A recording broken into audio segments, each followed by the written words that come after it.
Jai Hind, dear student of class 6th.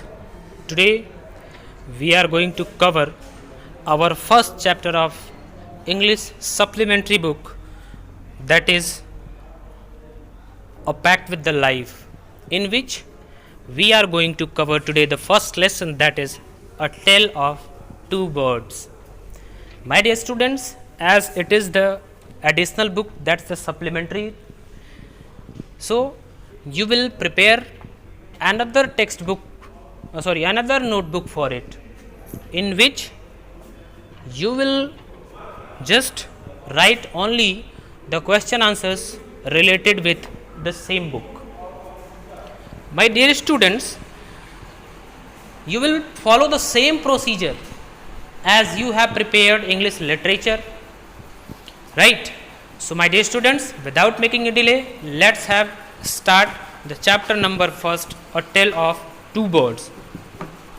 As you can see, the first paragraph is written, there once lived a bird and her two newborn babies in a forest. They had a nest in a tall shady tree, and there the mother bird took care of little ones day and night. One day there was a big storm. There was thunder, lightning and rain, and the winds blew down many trees. The tall tree in which the bird lived also came down. A big heavy branch hit the nest and killed the bird. Fortunately for the baby birds, the strong wind blew them away to the other side of the forest. One of them came down near a cave where a gang of robbers lived. The other landed outside a Rishi's ashram a little distant away. Means this is the story related from a bird and her two newborn babies, and they were living in a forest. They had a nest and the nest was situated at a tall and a shady tree, and there the mother bird took care of the little ones all day and night. One day there was a big storm, and there was thunder also, lightning and rain, and the wind blew down many trees. Means it was a great thunderstorm. The impact of that, the number of trees has been destroyed, and a big heavy branch has fallen over the nest and it has been destroyed. Fortunately for the baby birds, the strong wind blew them away to the other side of the forest, and one of them came near a cave where a gang of robbers lived. The other lands at the Rishi's ashram. Means two different baby birds has been thrown to two different places by thunderstorm. Day passed and the baby birds became birds, big birds. One day the king of the country came to the forest to hunt. He saw a deer and rode after it. It ran deep into the forest, followed by the king.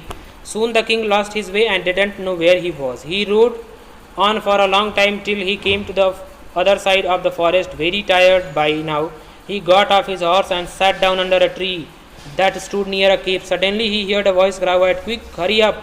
There is someone under the tree. Come and take his jewels and his horse. Hurry, or else he will be slip away."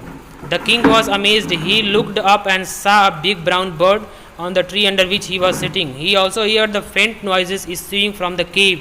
He quickly got on his horse and rode away as fast as he could.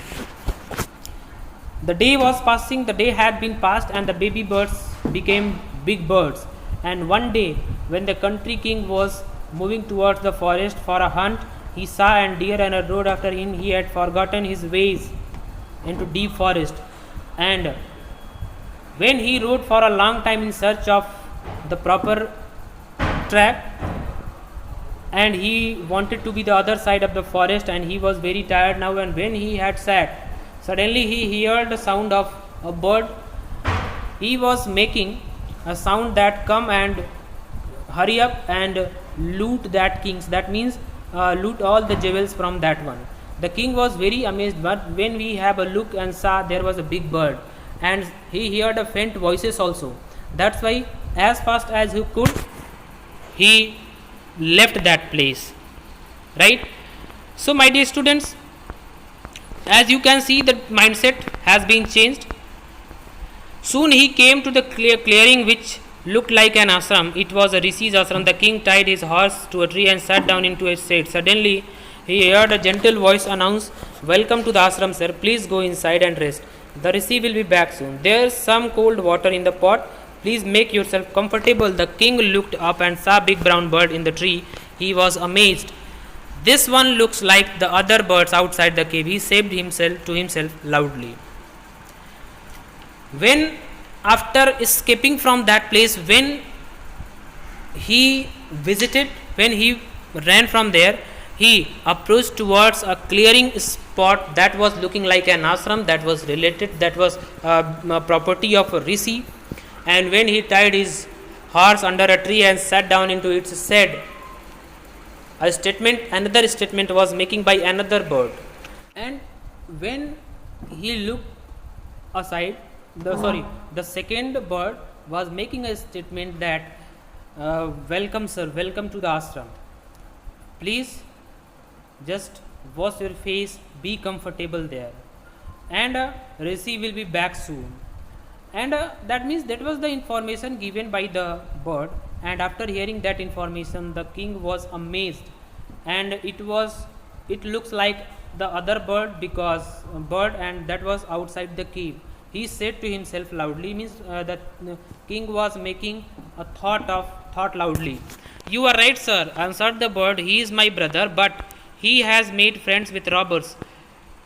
He now talks as they do. He doesn't talk to me anymore." Just then rishi entered the ashram. When the king asked himself that these were looking like the other bird, the bird confirmed that yes, he is my brother, and he is now in the friendship of the robbers. That's why what the robbers do, he followed him. "Welcome, sir," he said to the king. "Please come inside and make yourself at home. You look tired. Rest for a while, then you can share my food." The king told rishi the story of the two birds and how each had behaved so differently, though they looked so alike. "The forest is full of surprises," he said. The holy man smiled and said, "After all, one is known by the company one keeps," and said, "The birds has always heard the talks of robbers. He imitates them and talks about the robbing people. This one has repeated what he has always heard. He welcomes people to the ashram. Now come inside and rest. I will tell you more about this place and these birds." My dear students, when the bird was giving such an information, suddenly the rishi enters and he said, "Welcome, sir, and please come inside ashram and make yourself at home. Be comfortable here. You are looking so tired, so rest for a while, then you can share my food also." The king was offering the rishi was offering these things. The king shared his opinion. The king told all the incident that he had faced in that forest, and he had given the information regarding the strange behavior of the birds. And the holy man smiled and said, "One is known by the company that it keeps," means you will be informed, you will be introduced by your company. Your company is the identification for you. This one has been repeated what he has always heard, and he welcomes to people the ashram. Now just come inside and rest. That means the rishi had cleared the solution that the first bird has been accompanied of the robbers. That's why he behaved like that. And the second one is the company is in the company of an sage. That's why he does what I suggested. My dear students, the story has been finished, and it's a very very simple story to be understood. So once again you will make a revision of this, and I think you are getting all the points clearly, right? Because if we are discussing about the morale, then you are it's very easy to understand that you will be introduced by your company. You will be an impact, you will be an ideal, but when you will having a good company. But if you are having a bad company, you are the part of a bad company, you must not be considered, you will not be considered as a best one. So my dear students, always accompany the good people, good persons, and it will be definitely favorable for you, it will be definitely profitable for you. So my dear student, keeping this thought in my mind that you will follow the instructions after reading this chapter, we are going to have a leave. We will meet in next video session. Up to the time, thank you, have a nice day.